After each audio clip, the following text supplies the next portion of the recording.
Hello everyone, what is up? Welcome back to another episode of Killer Instinct. If you're new here, hi, my name is Savannah and I'm your host of Killer Instinct. Before we get started, make sure you go ahead and hit that subscribe button, that way you never miss an episode. We post weekly here on the podcast every single Wednesday and you are not going to want to miss it. Now, you guys, for today's case, as you can tell by the title, we are diving into one of the most ultimate betrayal cases that we have ever uncovered. This truly is a case that's going to leave your head spinning. Even though it is solved, it's going to leave you with more questions than we have answers. And I'm very interested to hear what you guys have to say about it. So as you can tell by the title, today we are talking about the solved murder of AJ Hadsell. So let's get right on into it today. Angelica Hadsell, also known as AJ, was born on August 9th of 1996 in Chesapeake, Virginia, to her mom, Jennifer Wright. AJ grew up as the oldest out of her siblings and grew up in the town of Norfolk, Virginia, which, if Norfolk sounds familiar, it is because it is where Liz Sullivan, our case from 2 weeks ago, was also from as well. Now, at the time of this case, AJ was a freshman in college, attending Longwood University, where she excelled playing softball and field hockey. While she was at Longwood, she loved spending her time umpiring for different little league teams and also loved volunteering for different charities when she wasn't hanging out with her family or her friends. AJ was known as being outgoing and motivated and very driven. She had dreams and hoped to graduate with a double major in just 3 years. Now, growing up, AJ never had a relationship with her biological father. She was raised by a single mother, her mom, Jennifer, up until she was about 1.5 years when she met her first stepfather, a man named Zach. Now, Zach and Jennifer were married for about 7 years before their marriage ended in a pretty nasty divorce.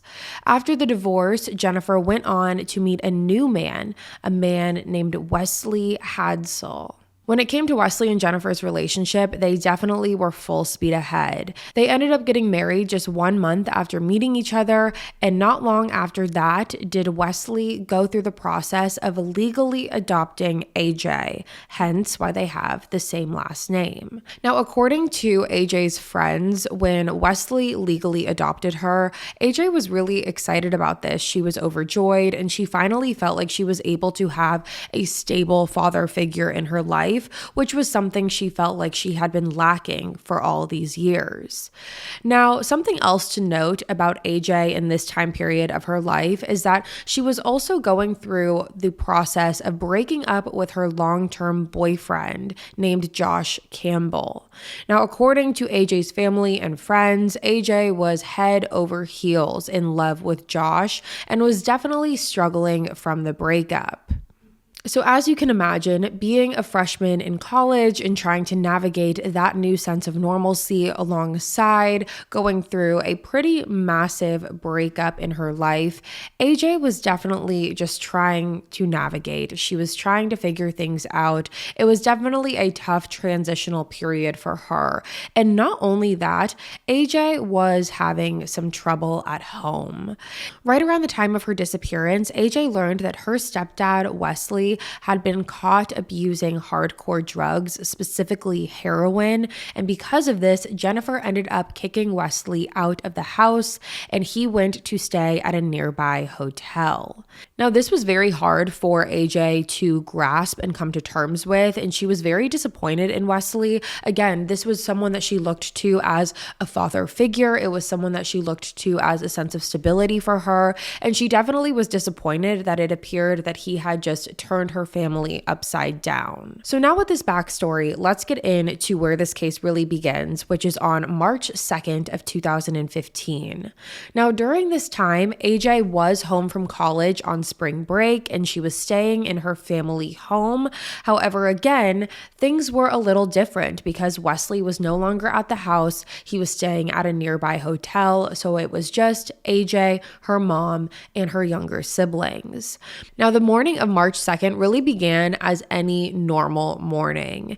AJ's mom, Jennifer, woke up and took the younger kids to school at approximately 7 a.m. before heading in to work and leaving AJ at home. Now, several hours later in the afternoon, Wesley ended up meeting AJ at a nearby gas station to give her $200 that she had asked for. Now, like we know, Wesley was out of the house and not allowed back at home, so him and AJ needed to find a meeting spot, and that was the gas station. Now, while AJ didn't really specify what exactly she needed this $200 for, Wesley claimed that he gave her the money with no questions asked because he really just wanted to get back on AJ's good graces. He was trying to repair and mend the relationship after disappointing her with the drug use. Now, once leaving the gas station, Wesley and AJ went their separate ways, Wesley returning back to work and AJ returning back to Jennifer's home. However, to Jennifer's surprise, several hours later when she arrived back at the house, AJ was nowhere to be found. When Jennifer arrived at the home, the door was unlocked and there was also a pile of laundry that you could tell was in the middle of being folded, just sitting on the couch. Along with that, AJ's wallet, all of her money, and her coat were sitting in the living room.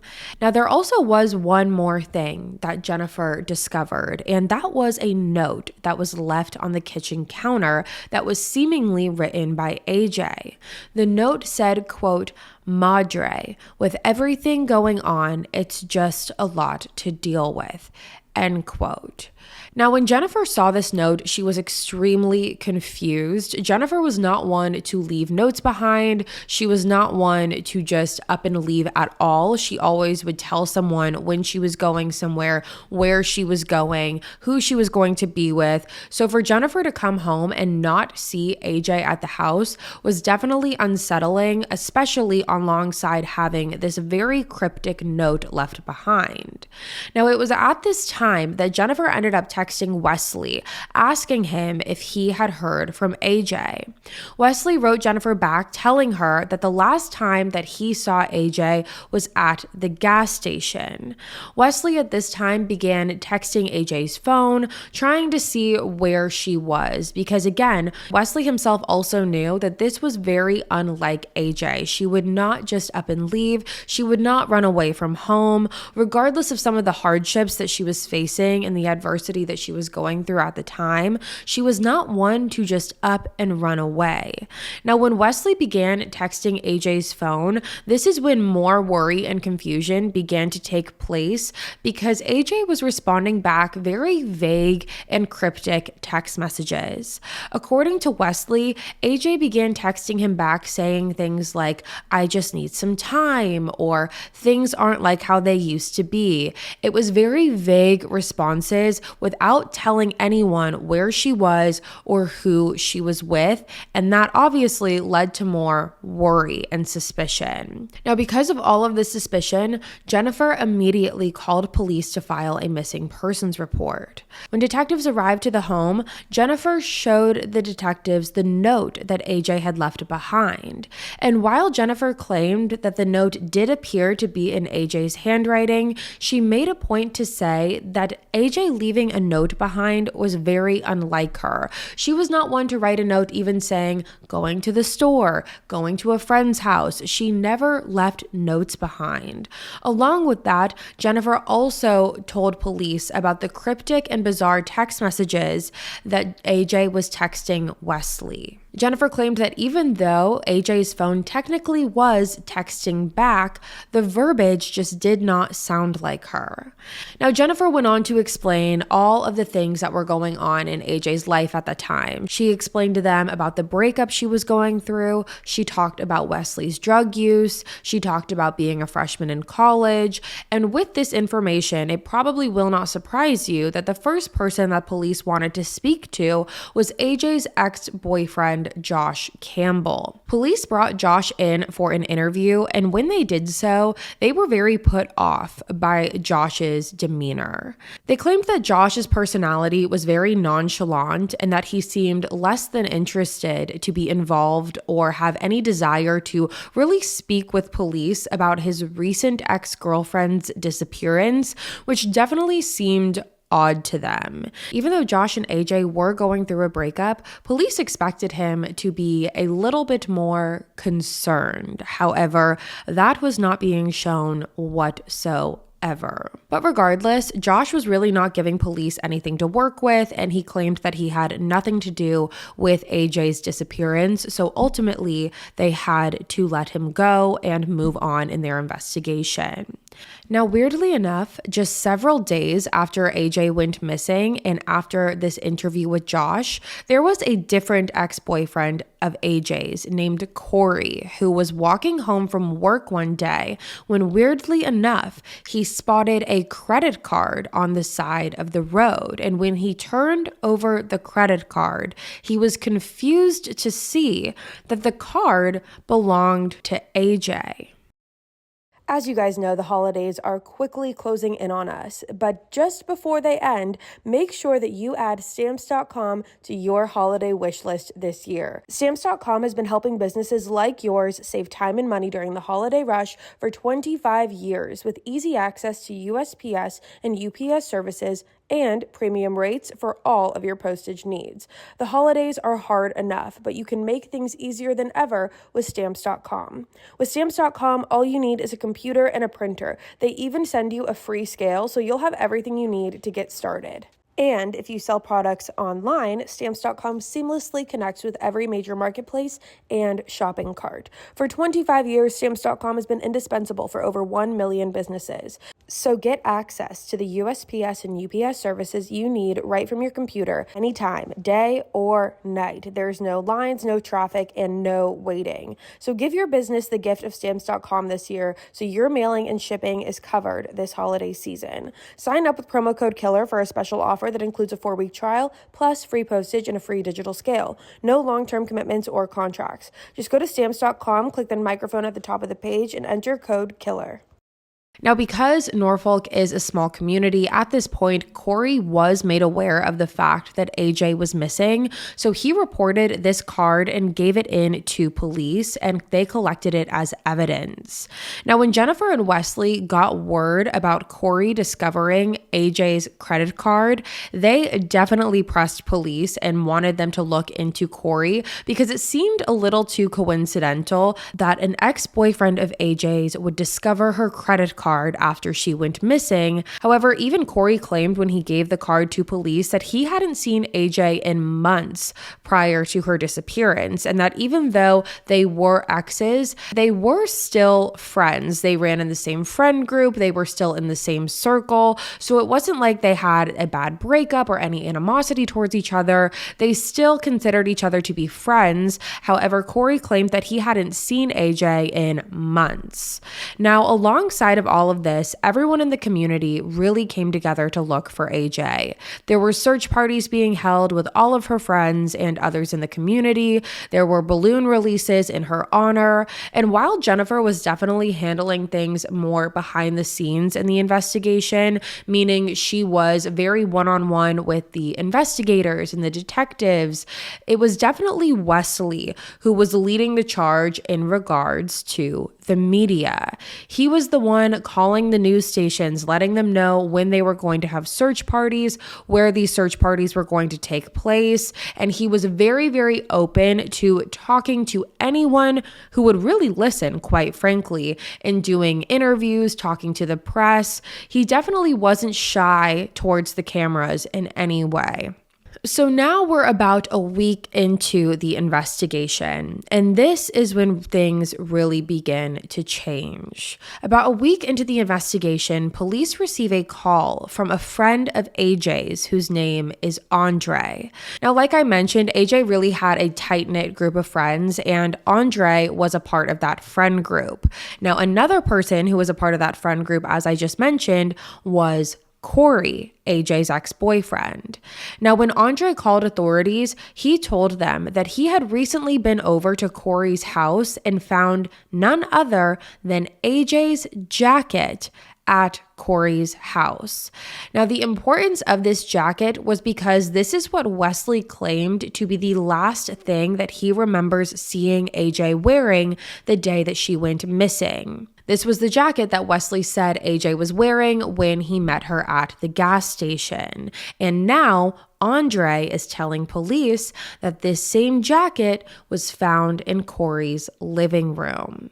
Now, at first, this sounded to be a really big break in the case. They ultimately went over to Corey's home and brought him down to the police station for some additional questioning while they continued to search through his house. And it was during this search that police found the jacket right where Andre claimed it would be, which was behind the couch cushion in Corey's living room. So now Corey is at the police station and there is an interview being conducted, which very quickly turned into an interrogation. It was in this interview that police told Corey that they discovered AJ's jacket at his home, and to give up the act, they knew he had something to do with it. And according to police, when Corey saw AJ's jacket, he had a very abrupt physical reaction. When seeing the jacket, Corey leaned back, he threw his hands in the air, and he swore out loud to police. He claimed that he had no idea where this jacket came from. He never saw this jacket before, and even with it being straight in front of him, he adamantly denied having anything to do with it or anything to do with AJ's disappearance. Now, as you can imagine, this was not looking great for Corey at this point, because the only response that he had to why the jacket would have been in his house was, "I don't know." Each time police asked, "Why is the jacket in your home?" he would continuously say, "I don't know. I don't know how it got there." So as you can imagine, this only really created more suspicion around Corey.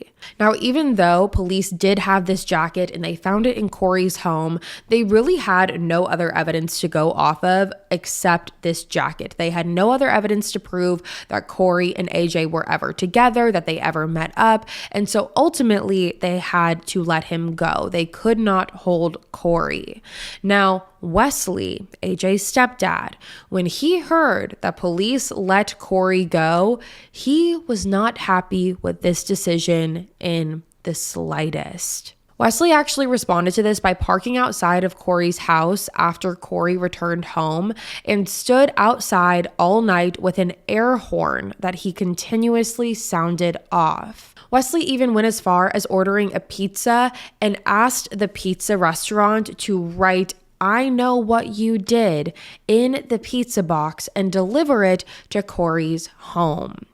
Now, when it came to Wesley's behavior, while it did seem excessive to some, others really understood the circumstance. They understood that if their daughter went missing, if their loved one, if their family member went missing, they would more than likely want to or simply act the same way Wesley was. So they really gave him a pass on his behavior because of the circumstance that was going on. So now police have looked into Josh Campbell, they've looked into Corey, and the next person that they really wanted to look into was Zach, who was AJ's first stepfather. Like I mentioned in the beginning, Zach came into AJ's life when she was about 1.5 years old, and he was her stepfather for about 7 years.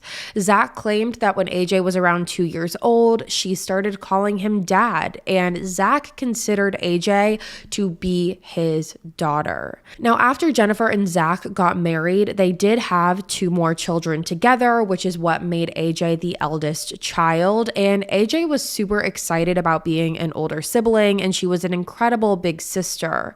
Now, when AJ was around 8 years old is when Jennifer and Zach began having some marital problems, which ultimately led to divorce. Now, like I mentioned in the beginning, this was definitely not the most cordial or civil divorce. There was a lot of tension and animosity that came from this divorce. And not only did it lead to Jennifer and Zach's relationship to end, but it also led to AJ and Zach's relationship, their father-daughter relationship, to abruptly end as well. Now, not only did this divorce cause Jennifer and Zach's relationship to end, but it also caused any relationship between Zach and AJ to abruptly end as well. The father and daughter relationship that they had, the one that was the only one that AJ knew for her entire life, was also over. And Zach claimed that after the divorce, watching Jennifer move on with Wesley and watching him really take in on this father role figure towards AJ definitely felt like a slap in the face to the relationship that he had with AJ, this father-daughter relationship that he had for the majority of her childhood. It definitely felt like a slap in the face to that. Now, police brought Zach in multiple times and conducted multiple different interviews with him because they truly felt that if anyone was to have a motive in this, it could have potentially been Zach. He could have had animosity towards the divorce, wanted to get revenge on Jennifer, wanted to hurt AJ. They felt like he would have the most potential motive. However, after multiple of these interviews and not finding him to be linked to this case at all, they ultimately had to move on in their investigation. So now we're about 3 weeks into the investigation, and here is where things really started to take a turn. Around this time, police received a phone call from someone calling in a tip, claiming that they found articles of clothing on the side of the road that seemingly belonged to AJ. These articles of clothing included a pair of gym shorts and a bra. Now, the person who called police to let them know about the missing clothing, that would again be Andre. Now remember, Andre was also the friend who called police to let them know about the jacket that he found in Corey's house. So now, not only has Andre called in about the jacket, but he's now also calling in about articles of clothing belonging to AJ on the side of the road. They began to raise suspicion around the fact that the same person who discovered the articles of clothing on the side of the road was the same person who discovered AJ's jacket. It just seemed a little too coincidental, and it seemed to be weird that this one person would be finding the most key pieces of evidence in this case. Because again, police really had no other evidence other than the jacket and now this clothing. And to know that both of these findings came from the same person was very unsettling. So because of this, police decide that they now want to bring Andre in and ask him a few questions. Now, immediately upon sitting down, Andre claimed that he could tell that this was not just an interview, but more so an interrogation. He claimed that he could automatically tell the police were raising suspicion around him because of his findings. And it was because of this that he finally decided that he needed to let police in on a little secret that he had been keeping. And when I say little secret, I more so mean that he was about to drop a bomb in this case. It was at this time that Andre told police that him discovering AJ's jacket at Corey's house didn't necessarily go how he initially told police it did. Andre then went on to tell police that it was AJ's stepfather, Wesley, who had approached Andre and told him that he had broken into Corey's home because of his strong suspicion that Corey had something to do with AJ's disappearance. Andre claimed that Wesley went on to tell him that while he was in the house, he discovered AJ's jacket inside of Corey's home. Wesley told Andre that he could not go to police himself and tell them about what he found because he was afraid of getting arrested for breaking and entering, but wanted to tell Andre, a third party, so that Andre could go to Corey's house, see the jacket for himself, and contact police. So just to break that down, according to Andre, Wesley broke into Corey's house because of this strong inkling, strong suspicion, found the jacket, and told Andre, someone who's completely unrelated in this case, told Andre about the jacket and told him to call police because of it. Now, as you can imagine with this new piece of information, this really prompted police to start doing a deep dive into Wesley. They wanted to know about him. They wanted to know about his criminal record. And when they did, they discovered that Wesley did have a pretty lengthy criminal record when it came to breaking and entering. And this started from when he was a juvenile. Wesley had robbed a bank. He had burglarized different businesses. So this was not the first time that he had broken into someone else's property. property. Along with this, police also looked into Wesley's behavior throughout the investigation, and they started to see things a little differently. From the very beginning, they felt like Wesley had been purposefully inserting himself into AJ's investigation. And while some people could argue that he was a concerned dad and he wanted to know what happened to his daughter, others would say, and police said, that it was a little too much than what you would normally expect. And it more so came off that AJ was inserting himself into the investigation because he wanted to know about what was happening. He wanted to know what police knew. He wanted to be a step ahead of police at all times. So because of this, police decided that they wanted to look into the surveillance cameras at the gas station that Wesley claimed to have met AJ at. As I said in the beginning, on March 2nd, Wesley claimed that he met his stepdaughter AJ at a gas station to give her $200. Now, up until this point, no one really ever questioned this piece of the timeline because no one ever had a reason to question this piece of the timeline. So now police obtain the security footage and they look at the entire day on March 2nd. They look at several hours prior to when Wesley claimed that he was at the gas station. They looked at several hours after Wesley claimed that he was at the gas station. And not only did they not see AJ anywhere on this footage, but they never saw Wesley or Wesley's car anywhere on the surveillance footage from this gas station. And so this really dismantled Wesley's entire story and really all of his credibility. So now police are gathering evidence against Wesley, and even though they don't have enough evidence to charge him with connection to AJ's disappearance, they were able to arrest him for breaking and entering into Corey's home. So now that Wesley had been arrested, this gave police access into Wesley's hotel room where he had been staying, along with his work van. Now in Wesley's hotel room, police found ammunition, which legally Wesley was not supposed to have, considering he was a convicted felon on those breaking and entering charges. Now, along with that, in his van, police also discovered a GPS device. When finding this GPS device, police were able to look at the data that was on the device, and they looked at a few days leading up to AJ's disappearance, as well as afterwards. And for the most part, everything seemed normal. Wesley seemed to be going down his normal routes, doing his normal shifts. However, there was one route that Wesley took that really stood out to police. This route in particular appeared suspicious because it took police an hour and a half outside of Norfolk, and it led them to an abandoned house. Now, when police arrived to this abandoned house, they immediately went out to the property and began canvassing the area. And that is when police came across what they described to be a waterway. There was a small waterway in the back of the home, and it had a giant piece of plywood over it. So this big piece of plywood was on top of this waterway, and it appeared to be acting as somewhat of a makeshift bridge. And when police lifted up the plywood, it was there that the detective discovered AJ's body lying face down in the water.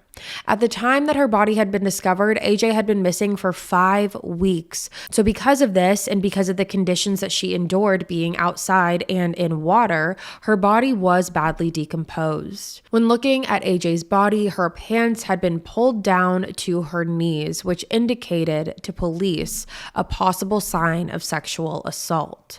Now, because it was Wesley's GPS that brought police to the exact house that AJ was discovered at, police now had enough evidence to go through and arrest Wesley for the murder of AJ. So now with this new information, now that they had the GPS, now that everything was starting to be pieced together, police tried to go back to March 2nd, 2015, the day that AJ went missing, and really piece together what they believe to have had happened that day. Now, when doing so, detectives decided to pull surveillance footage from a local 7-Eleven that was close to the Hadsell residence. And it was after combing through this footage that police found Wesley's truck driving to his home around noon on March 2nd. Police theorized that this was Wesley leaving work and going back home, knowing that AJ was going to be home alone and thinking that this would be the perfect time to abduct her. They assumed that Wesley had AJ write that note that she left for her mom to make it appear that she left on her own. Footage later showed Wesley driving away from the home at 1:27 p.m., so the entirety of this abduction took place in a little under an hour and a half. Now, police believe that when Wesley was driving away from the home at 1:27, that AJ was in his work van still alive, and that at some point over the next several hours, Wesley murdered his stepdaughter AJ before driving her out to an abandoned home and leaving her body in a ditch. Police also believe that it was in fact Wesley who was texting himself off of AJ's phone, which is why the verbiage that AJ was using in those texts did not sound like her. Now, when the autopsy was concluded, it showed that AJ died of heroin poisoning as well as homicidal violence. AJ had 3 times the lethal amount of heroin in her system, as well as bruising all over her face and neck. However, the medical examiner was not able to determine if AJ had been sexually assaulted due to the stage of decomposition that her body was in. Now, after the autopsy was concluded, police did speak with Wesley's heroin dealer, who told them that he had sold Wesley heroin shortly around the time that AJ went missing. And along with that, police also discovered heroin hiding inside of the ceiling of Wesley's hotel room. Now, it was with this information that police were able to theorize a motive. And that potential motive was that police believe that Wesley had an obsession with AJ. They believe that on March 2nd, it's possible that Wesley made advances towards AJ, which she rejected, and ultimately it resulted in Wesley pinning AJ down and injecting her with heroin that poisoned and killed her before taking her body out to an abandoned home and burying her in a ditch. So now in 2019, 3 years after AJ's murder, Wesley's trial began. The defense claimed that there was no evidence that showed that Wesley had an obsession with AJ or was in love with AJ at any point. However, the prosecution presented the evidence that I shared with you today. During the trial, AJ's mom, Jennifer, took the stand, and she explained how she and Wesley met in 2010, and then the two of them got married after just a month after meeting each other, and shortly after had their first child. She went on to explain that she kicked Wesley out of the house shortly prior to AJ's murder after discovering that he was using drugs. She went on to say that she attempted to conduct an intervention for Wesley that included his mom and nephew. However, they never got around to doing that. She claimed that on the weekend of March 2nd, she picked up her daughter AJ from Longwood University to spend spring break at home with her family. Jennifer continued on by saying that on the day that AJ disappeared, Wesley had called Jennifer, telling her that he needed to drop off his personal truck at the house and pick up his work truck that was also still at home. Now, Jennifer agreed to let him do this because it pertained to work, but told Wesley to stay out of the house and to leave his truck keys in the mailbox just in case AJ needed to go somewhere. However, she explained that later on that afternoon when she got home, AJ was gone. Jennifer went on to explain that AJ was a happy-go-lucky girl and she never used any drugs. Jennifer did go on to say that she doesn't believe that Wesley ever sexually assaulted AJ or made any inappropriate advances towards AJ. Now, the last person to testify was a forensic investigator named Matthew Burnham, who explained that inside of Wesley's work van, along with finding the GPS system, police also discovered a hair tie and a picture of AJ. Now, after closing arguments were made and only 40 minutes of deliberations, the jury found Wesley guilty of the murder of AJ. Now, even after this guilty verdict, Wesley maintains that he had nothing to do with this, that he was framed, that he had absolutely no involvement in his stepdaughter's murder whatsoever. Wesley even appeared on an episode of Dateline where he explained that even though it was his GPS system, he can't explain why it was at that abandoned home or how it got there because he claims he was never there. When the reporter told Wesley that there were people out there who thought that he was a monster, Wesley responded with, quote, "Well, people have opinions," end quote. Now, is it shocking that even now Wesley is trying to do interviews and get in front of the camera? No, but I digress. On April 4th of 2018, Wesley Hadsell was sentenced to life in prison plus 15 years for the murder of AJ Hadsell. And that, you guys, is the case. As I said in the beginning, it is the ultimate case of betrayal. Wesley, who was trying to portray himself as the concerned stepfather, staying outside of the ex-boyfriend's home, taunting him on pizza boxes and threatening him and being in front of the cameras and leading the search parties, all for it to turn around and be him himself who was responsible for this. And to even go as far as planting AJ's jacket in the ex-boyfriend's home, having a third party, speak to police, call in the tip lines. It just is wild that someone who is that close to the family, someone who is that close to the inner circle, someone who is able to legally adopt her would turn around and do such vicious and horrific acts towards her. And I'm really interested to hear what you guys think to be the motive in this case. Do you believe it was obsession? Or do you believe that this had something to do with drugs? Maybe AJ saw something she wasn't supposed to see. Maybe she knew something that she wasn't supposed to know. I can only imagine how terrified AJ was in those final moments, having to write that note out to her mom, pretending that she was running away, knowing good and well that that was not the case. Must have been a horrific last few moments of her life. But luckily, even though it does not bring any closure to this case or bring AJ back, justice was served in the end. And I am very curious to hear what you guys have to say about this in regards to the why of this case, in regards to all of this case, truly, but definitely curious to know what your thoughts are on the motive of this case. But with that being said, you guys, that is all for me today. Thank you so much for tuning in to another episode of Killer Instinct. Again, if you're new here, hi, my name is Savannah and I'm your host of Killer Instinct. Make sure you go ahead and hit that subscribe button if you haven't. That way you never miss an episode. Again, we post weekly on the podcast every single Wednesday and you're not going to want to miss it. I'll be back next week with a brand new one for you guys. And until then, stay safe. Bye, guys.